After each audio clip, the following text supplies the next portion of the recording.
Bienvenue à l'émission Un peu beaucoup passionnément. Aujourd'hui, nous avons en studio Marie-Claude Garneau. Marie-Claude Garneau qui est designer, artiste textile. Oui. J'ai réussi à le dire, je suis contente. Bonjour. Allô, Nathalie, ça va bien? Ben oui, ça va très bien, merci. Alors toi, tu es propriétaire de l'entreprise M. Garneau. Oui. Est-ce que tu peux nous dire qu'est-ce que c'est? Est-ce que tu peux nous en parler plus? Ben, dans le fond, c'est une entreprise de création de vêtements éco-responsables à Saint-Ferdinand. Donc, c'est des pièces uniques principalement. C'est des vêtements faits avec des matières récupérées, recyclées. En gros, c'est ça. Puis, depuis 2023, j'offre maintenant des ateliers de broderie Sashiko dans les écoles, les bibliothèques, puis dans différents formules, dans le fond, là, tu sais, comme je vais être à Victo par la bibliothèque ou la ville, c'est la ville, je pense, qui m'engage cet été. Fait que, tu sais, je fais différents types d'ateliers dans différents événements artistiques. Super. Puis c'est quand ça a commencé? Ton entreprise, elle est née en quelle année? 2012. 2012. Ouais, je suis revenue dans la région en 2011. OK. Puis en 2012, j'ai parti mon entreprise parce que, dans le fond, je travaillais à l'extérieur. OK. On ne trouvait pas de maison. Puis on a eu un coup de foudre pour une maison ici. Moi, je viens d'ici. Je viens de Saint-Ferdinand, Irlande, précisément, à côté. Puis on a eu un coup de foudre pour l'ancienne fromagerie du village à Viennet, en haut, sur le dessus de la montagne. Puis c'est ça qui a fait qu'on a acheté la maison. Puis là, je travaillais à distance, mais Internet à distance en 2011, c'était pas ce que c'est aujourd'hui. Donc, j'ai voyagé aussi à Drummondville pendant 1 an. Puis au bout d'1 an, j'ai fait « OK, c'est assez, là. Je me pars à mon compte. » OK, officiellement. Ouais. Puis, tu avais déjà ton idée de ce que tu allais faire? Un peu, parce que dans le fond, j'ai toujours fait des contrats en dehors. Même quand je travaillais à 40 heures semaine, je faisais des contrats de robe de mariée, de robe de bal, des contrats. Je choisissais mes contrats, on s'entend, là, je faisais pas des bords de pantalon. Là. Ouais. Mais ça fait longtemps. Je suis dans le fond, depuis l'âge de 6 ans, 7 ans que je dessine des croquis. J'ai commencé à coudre, j'avais 7 ans, excuse. Puis j'ai vraiment tout le temps travaillé là-dedans. J'ai étudié en design de mode, fait que c'était comme... Ben oui, c'était naturel. C'était naturel, ouais. Là.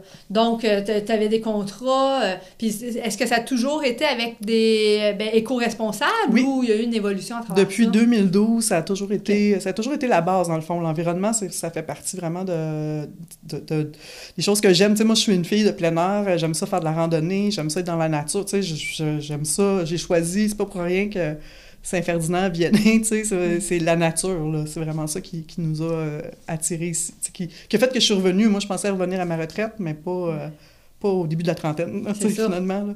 Fait que, ouais. Je suis curieuse de savoir comment... Admettons, tu as une idée, tu veux créer une robe de mariée. Quelqu'un te fait une demande, je veux une robe de mariée. C'est quoi le processus qui se passe pour que tu aies l'idée jusqu'à ce qu'elle soit mise en matière? Bien, si c'est avec une personne, donc là, je vais prendre en compte les goûts de la personne. Fait que je vais la questionner. On va peut-être même aller magasiner ensemble ou je vais lui demander de me sortir des images sur Internet de ce qu'elle aime. Puis ça peut arriver qu'on y aille magasiner pour faire essayer différents modèles de robes. Parce que les gens, les gens sont plus tellement habitués de se faire des vêtements sur mesure. Donc, des fois, entre ce qu'ils ont comme idée dans leur tête, puis le résultat final, de ce que ça donne, tu sais, c'est pas tout à fait ce qu'ils s'attendaient. Mm-hmm. Fait qu'en allant essayer des robes, tu sais, exemple, une robe sirène qu'on appelle, tu sais, qui est moulante jusqu'aux genoux, puis aux genoux qui rouvrent, ben là, tu t'en vas essayer une robe, puis tu peux te rendre compte peut-être que tu trouves ça beau, mais que ça te fait pas bien. C'est pas celle-là qui t'avantage le mieux. Tu vas choisir un autre modèle. Mais ça, on fait ça. Puis à partir de là, je vais proposer différents croquis à la personne. On va choisir les tissus en fonction du croquis qu'elle va choisir. Et là, il y a des essayages. Fait que là, on va faire un essayage de la toile. Puis là, elle voit l'évolution de sa robe là, jusqu'à la fin. C'est un beau processus. Ouais. Puis tes matériaux là, éco-responsables, c'est fait en quoi? À ce moment-là, quand c'est des projets comme ça, ben là, c'est pas toujours possible que ça soit des matériaux. Ben ça dépend de la mariée. C'est ça aussi. Ça dépend vraiment de la mariée. J'en ai une mariée, elle s'est mariée en verre. Fait qu'elle a pris des matériaux qui venaient, c'était des restants d'usine, d'une autre usine, dans le fond. Eux autres, c'est des restants ou des bouts qui sont tachés. Fait que là, tu découpes, tu joues, t'enlèves les taches, puis tu découpes... Tu travailles avec ce qu'il y a, ou tu caches les taches par des appliques de dentelle. Tu sais, là, c'est là, dans le fond, la matière aussi, elle va devenir un peu la base de la création, parce que selon ce que tu as entre les mains, tu vas créer avec ça. Puis tantôt, tu m'as parlé, là, quand tu étais tout petite, toi, ça a commencé. Là. Tu cousais, tu découpais, tu faisais du bricolage. Je cousais des robes de Barbie, dans le fond, à la cachette. Moi, mon fun, jouer à la Barbie, ça voulait dire les habiller, point. Ouais. Puis des défilés de mode de Barbie, je n'avais juste une, fait que je la changeais, tu sais. Puis c'était vraiment ça pour moi. Puis des croquis, là, j'ai des feuilles de croquis. Genre, j'écoutais, mettons, les émissions à télé, là, puis je dessinais les robes, le catalogue Sears, les catalogues de patron. Mais tu sais, dans ma famille, ça cousait, là. Ouais. C'est sûr que j'ai une arrière-grand-mère qui a fait son cours de patron en début des années 1900, qui cousait tous les beaux vêtements pour la famille. Puis j'ai hérité de sa machine. Fait que tu sais, il y a comme un petit... Ça s'est transmis, là, un héritage transmis. Oui. Donc toi, quand tu étais toute petite, tu savais déjà... C'est le fun parce qu'il y a du monde qui vont chercher, puis... J'ai jamais cherché. Toi, c'était ça, là. Oui, toujours. Puis tu sais, encore aujourd'hui, même si des fois j'ai des questionnements, je me dis, coudonc, tu sais, mais encore aujourd'hui, je veux dire, je pourrais pas ne pas créer. C'est ça. Ça fait partie de moi. Je sais pas de quelle façon, tu sais, je pourrais varier la façon de faire, mais c'est la création, c'est vraiment quelque chose qui est là depuis... tout le temps. Oui, tout le temps. Tu sais, je faisais mes costumes au primaire, là, tu sais, on faisait des costumes d'Halloween. Moi, j'aimais ça, je faisais mes costumes d'Halloween. Au secondaire, je faisais mes costumes d'Halloween. J'ai fait ma première robe de bal pour mon ami, j'étais en secondaire 4, elle était en secondaire 5, tu sais. Je savais même pas poser un zip, là, tu sais, c'est sa tante qui m'a aidé pour la finir, tu sais, sa tante qui a fini le zip, là, parce que là, c'était en billet, une robe en billet, sur le satin. Tu sais, j'avais choisi le projet le plus facile. Pour ceux qui savent, c'est comme l'affaire la plus dure à coudre, là. Un zip invisible dans du satin en billet, c'est comme, voyons que c'est ça. Tu l'as appris à la dure. Ouais, bon, c'est ça. C'est ce qui fait l'expérience, au final. Oui. Hein? Ben, si tu commences avec des gros projets durs, ben après ça, au moins, les affaires plus faciles, tu fais ça les doigts dans le nez. Oui. Mais tu sais, en même temps, ce que j'aime, moi, c'est créer. Fait que là, c'est vraiment... quand tu crées, c'est toujours une part d'inconnu. Il y a toujours des surprises, il y a toujours des... Tu peux pas prévoir tout. Tu sais, tu le sais pas parce que tu l'as jamais fait. C'est ça que j'aime, dans le fond. Parce que, tu sais, coudre la même chose... il y en a qui vont coudre, mettons, des étuis, ben ils vont coudre que des étuis. Moi, non. C'est ça. T'aimes ça faire plein Je pourrais ne pas coudre, puis faire juste le développement. Puis faire les échantillons, là, la toile, puis après ça, laisser ça à coudre à quelqu'un. Puis OK. Mais qu'est-ce que t'aimes? C'est ça, c'est le développement là, que tu... la création. Vraiment, Puis qu'est-ce que... Tu sais, là, t'as dit, tu peux faire des étuis. Bon, est-ce que tu peux... tout est possible, des rideaux, des robes, des... Ben là, ce que je fais, moi, dans mes créations, vraiment à moi, c'est vraiment des vêtements, là, principalement pour femmes. Des foulards, le col M, qui se porte de 28 façons différentes que j'ai développées, que j'ai inventées. Des sacs, c'est beaucoup ça. Puis là, ben il y a une nouvelle collection qui s'en vient, qui n'est pas lancée officiellement. C'est des chandails avec de la broderie Sashiko, dans le fond. Fait que là, dans ce cas-là, j'ai pas cousu les chandails parce que ça demandait comme du temps. Puis là, il faut que tu choisisses... tu sais, ma passion, c'est pas de coudre, c'est de créer. Donc là, c'est de créer les dessins qu'il y a sur les chandails, dans ce cas-là. Fait que là, j'ai acheté des chandails éco-responsables, faits au Québec. Puis là, je brode ces chandails-là moi-même dessus, ou je peux te faire fournir un kit pour que tu brodes toi-même ton chandail. Oui, c'est ça, parce que tantôt, tu as parlé que tu donnes des ateliers de broderie. Oui. Donc, la personne qui s'inscrit... On pourrait faire un atelier de chandail brodé. OK. Fait que là, les gens, ils auraient leur chandail, puis là, ils apprendraient à dessiner, après ça, à broder le chandail en question. Est-ce qu'il faut dessiner dessus le chandail avant? Faut-tu faire des traits ou oui? Oui, ben, c'est l'idéal, là. OK. Ouais.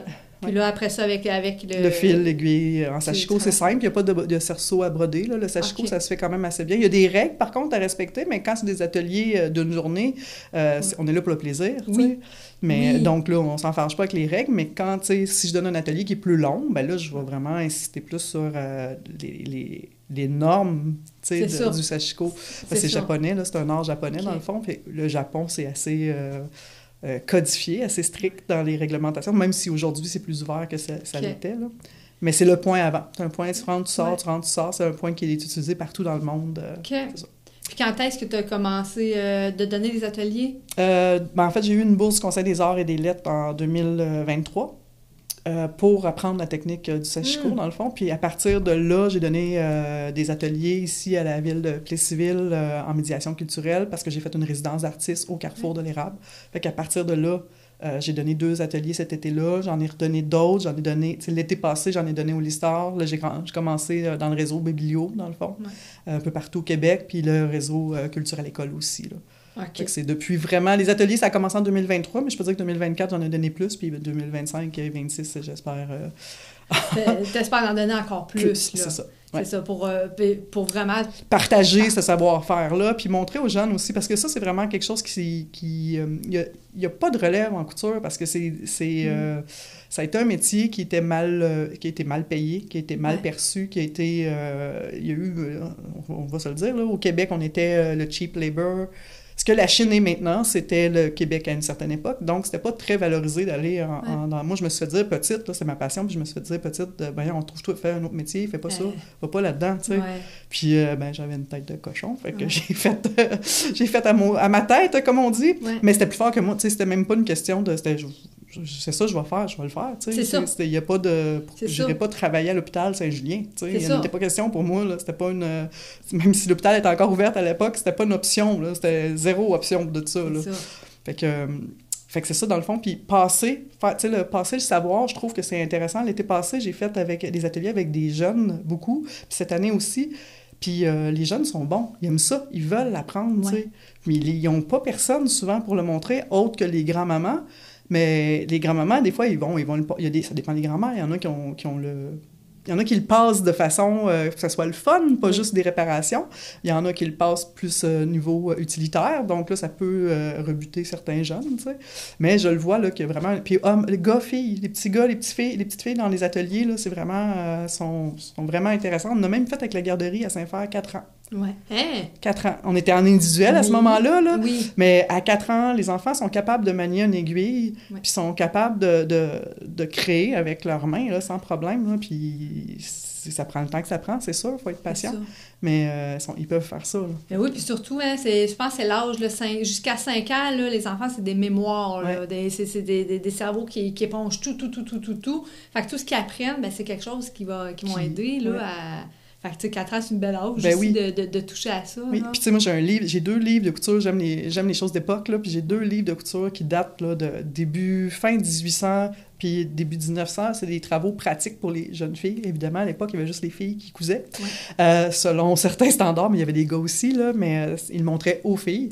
Puis c'est du 5 à 9 ans. Okay. Puis après ça, c'est du 9 à 12, puis je regardais le 5 à 9 ans, puis il y a des choses que j'ai appris, moi, dans la vingtaine, quand j'étais à mon cours en couture. À l'époque, ils montraient ça aux petites filles, tu sais, puis aujourd'hui, on n'apprend plus ça. C'est un métier qui disparaît, là, au final. Là, donc, c'est beau que tu sois là pour continuer que ça soit encore vivant, tu sais. J'espère partager cette passion-là, parce que c'est, à la base, quand même, c'est une passion, là, tu sais. Oui. Puis c'est le plaisir de... Quand tu travailles de tes mains, tu vois, tu sais, tu le fais, l'objet, puis il est fini. À la fin, c'est comme satisfaisant. Il y a comme, tu sais, tu pars de rien, tu as un objet fini en quelques heures, tu sais. C'est vraiment quelque chose qui est plus tant... Tu sais, quand tu travailles à l'ordinateur, tu sais, moi, je l'ai fait, là, quand je travaillais dans le domaine, j'étais 40 heures semaine devant un ordinateur, tu sais. C'est rare que je voyais le produit fini parce qu'il y avait des échantillonneuses avec qui je travaillais, puis qui amenaient... Mais c'est pas moi qui le réalisais, là. De temps en temps, j'allais à la machine à coudre, j'allais faire mes premiers prototypes, qu'on appelle, là, avant de vouloir expliquer à quelqu'un d'autre. Des fois, ce que tu veux faire, il faut que tu le fasses toi-même pour être capable de l'expliquer, là. Mais c'est ça, c'était pas la même satisfaction que de le faire de A à Z. C'est ça, ça l'ajoute une valeur. Ouais. Tu sais, tu veux en prendre... Quand c'est toi qui le fais, tu t'en prends plus soin. T'es conscient du temps que ça prend aussi de faire les choses, ce qu'on perd aujourd'hui, parce qu'on achète des choses toutes faites, on achète des choses on n'a aucune idée de la provenance, le temps qui a été mis là-dessus, puis ça, on perd tout ça. C'est brisé, on rachète, c'est pas grave, là. On le répare pas. C'est ça. Alors que quand c'est tes affaires, t'es comme...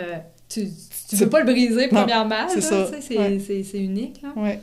Puis dans les vêtements que tu fais, les vêtements que tu portes, est-ce que tu fais tes propres vêtements ou bien... Des fois, oui. Ouais, mais je suis souvent cordonnier mal chaussé.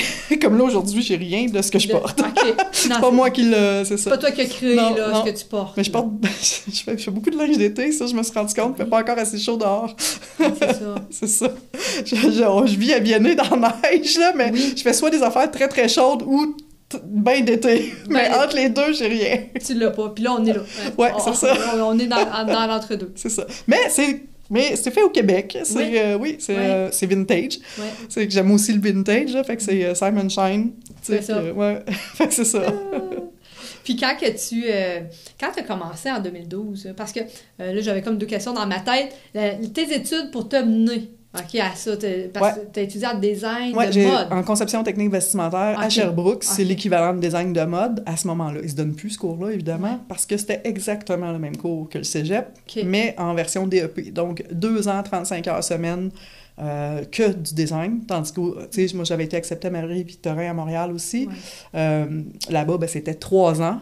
C'était avec des cours d'anglais, d'allemand, je me souviens pas trop ce que j'avais choisi, là, mais ce que j'avais choisi comme, tu sais, t'as philo, puis tous les cours obligatoires du cégep, là, évidemment. Puis c'était à Marie-Victorin, donc c'est Longueuil, mais tu sais, les loyers coûtent cher. Moi, je viens d'ici, ma famille n'est pas, c'est pas des millionnaires. Donc, à dernière minute, j'ai su qu'ils se donnaient à Sherbrooke. Puis quand je dis à dernière minute, c'est vraiment à dernière minute. Puis à cette époque-là, ce cours-là était contingenté. Donc, il fallait passer des tests de biométrie, puis toute la patente pour rentrer là.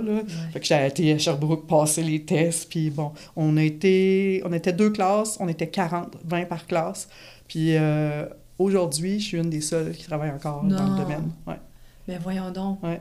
Parce que c'est un domaine qui est pas facile, là. C'est ça. Ouais.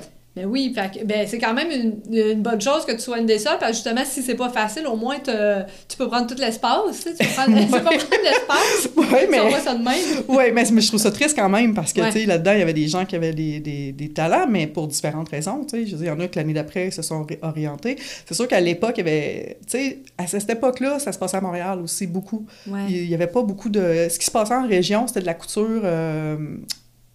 La couture tu sais, comme moi, j'ai commencé à travailler à Asbestos. J'ai fait mon stage à Sherbrooke, j'ai travaillé là tout l'été, tout ça, mais lui, il aurait fallu que je devienne travailleur autonome à ce moment-là. Ouais. Là, j'avais 19 ans, j'étais pas prête à être travailleur autonome, fait que je suis donné mon nom dans des différentes entreprises. Puis, j'avais travaillé à Asbestos dans une entreprise qui s'appelait, à l'époque, Reflet 2000, mais qui faisait des vêtements pour Roots Canada, Historia, les Walmart aux États-Unis. Tu sais, fait que donc, mais c'était tout fabriqué ici. Puis là, maintenant, elle est fermée parce qu'il y a... quelques années après, là, ça a été envoyé... La production a été envoyée en Chine, dans le fond. Puis là, maintenant, c'est fermé. Mais à ce moment-là, toute la production, tu sais, était encore faite ici. Puis les régions, c'était des lieux de production. C'était pas des lieux de création, dans le fond. C'était Montréal. Fait que là, il y a beaucoup de monde qui avait déjà des familles. Tu sais, aller à Montréal, c'est pas tout le monde qui a envie. Moi, je suis une des... Moi, il était pas question que j'aille à Montréal, là. Fait que j'étais prête à aller travailler à Chicoutimi, mais pas à Montréal. Tu sais, c'est comme... Pour aller travailler au Nunavut, ça me dérangerait pas. Mais à Montréal, non, il y a trop de monde. Ils n'ont pas besoin de moi. Fait que c'est ça. Fait que, tu sais, je trouve ça triste pour ça, parce qu'il y a beaucoup de gens qui ont, dans le fond, aujourd'hui, on a la chance de pouvoir le pratiquer, ce métier-là, un peu partout dans le monde. Puis il y a plein de façons de le pratiquer. C'est sûr qu'il y a des défis reliés à ta situation géographique. Tu sais, on s'entend, là, moi, je suis à Vianney, fait que mon bassin proche, il n'est pas le même que si j'avais un atelier à Montréal. C'est ça. Fait que moi, il faut que je me déplace pour aller vendre à Montréal. C'est sûr qu'en ligne, il y a quand même un peu plus... il y a des opportunités qu'on n'avait pas avant, tu sais, pour la vente en ligne. Absolument. Là, le nerf de la guerre, c'est le transport. Oui. C'est vraiment ça. Présentement, là, c'est ça. C'est vraiment le prix du transport qui est le nerf de la guerre, là, parce que, dans le fond, moi, j'ai eu une expérience une fois, partir d'ici, là, Vianney, envoyer à North Hartley au Québec, ou j'ai envoyé un vêtement en Inde. Ouais. C'est le même prix. Ben voyons. Ouais. Ben voyons. Pourquoi? C'est ça, là. Pourquoi? Ouais. J'ai pris combien d'avions, de bateaux, tu sais, combien de temps, pourquoi c'est le même prix? Mais tu sais, c'est ça le... Ça se questionnait, hein? Oui, c'est ça. Ça se questionnait. Oui. Donc, justement, parlant de ça, tu sais, toi, quand t'as commencé en 2012, puis t'as décidé de faire ton entreprise, t'as eu des embûches, des défis pour commencer? Oui, c'est sûr que il y a la situation géographique, évidemment, qui est une. Après ça, faire sa place dans le domaine, c'est quand même se faire connaître. Tu sais, aujourd'hui, il y a encore des gens qui ne savent pas qu'à Saint-Ferdinand, des gens de Saint-Ferdinand qui ne savent pas que je suis là. Pourtant, tu sais, j'ai fait de la pub, mais tu sais, c'est dur d'évaluer. Tu sais, moi, mon travail principal, là, je ne suis pas une stratège en marketing. Là, fait que, tu sais, c'est là. Ça en est une aussi, c'est que de porter tous les chapeaux. Oui. Être travailleur autonome, tu fais tout. Ouais. Fait que là, on n'est pas bon dans tout, c'est pas vrai, là. Fait que on se fera pas à croire que... Fait qu'il y a des choses, ça demande du travail plus que d'autres. Des fois, on veut pas, on le fait pas, ben là, on paye pas.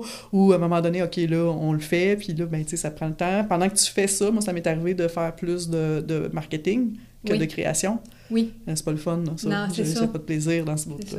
Puis tu faisais plus de marketing, est-ce que t'avais plus de monde quand même, ou tu veux une différence? Ben oui, là, des fois, ça dépend où, puis ça dépend quoi, tu sais, ça dépend où, des fois, tu cibles pas les bonnes affaires, comme quand on fait des salons, c'est la même chose, des fois, tu te retrouves dans un salon, il peut être super bon pour ta voisine qui vend des savons, mais pas pour toi qui fait, tu sais, ça dépend de la clientèle, ça dépend de tu sais, il y a plein de facteurs là, qui rentrent là-dedans, mais c'est ça. Puis l'autre affaire aussi, c'est qu'en région, l'accessibilité aux matériaux est quand même un peu plus... tu sais, à Montréal, tu veux quelque chose, tu pars, tu vas, il y a des magasins. Tu sais, ici, là, je stocke chez nous. Tu sais, l'ancienne fromagerie du village, une chance, là, parce que ça me fait 900 pieds carrés d'atelier. Tu sais. Oui. Mais est-ce que sinon, j'ai eu longtemps une chambre dans un 4,5, tu sais, j'aurais pas pu faire ça, là, tu sais. Fait que ça, c'est... Internet, quand j'ai commencé, Internet haute vitesse, ça n'existait pas, ça, à Vianney. Non. Ça, c'était aussi là, c'est mieux. Depuis la pandémie, on se le cachera pas. Ouais. Ça a eu ça de bon. Ça l'a aidé. Ça. Mais justement, à Vianney, tu as parlé de ton atelier. Est-ce que c'est un endroit où est-ce que les gens peuvent arriver puis visiter puis voir ce que tu fais, ou bien c'est chez toi? C'est sur rendez-vous, c'est chez moi, mais c'est assez séparé, là. Dans le fond, c'est l'ancienne fromagerie. Fait que moi, je vis là, en haut, mais en bas, c'est la partie où était la fromagerie. Mais c'est sur rendez-vous, parce que je suis pas toujours là. Comme la fin de semaine passée, j'étais dans un salon à Sherbrooke. Fait que c'est sûr que quelqu'un qui arrive le samedi, ben je suis ailleurs, là, ça se peut. Fait que c'est vraiment... avec rendez-vous, les gens ils viennent. Comme là, je suis dans les périodes de robes de bal, là, fait que là, c'est les essayages de robes de bal, fait que là, les rendez-vous sont bookés, là, genre, c'est... Est-ce que tu as déjà des robes de bal de fait et le monde vient à ton... Au début, j'en ai fait de ça, et là, j'en fais plus, parce que c'est très niché comme...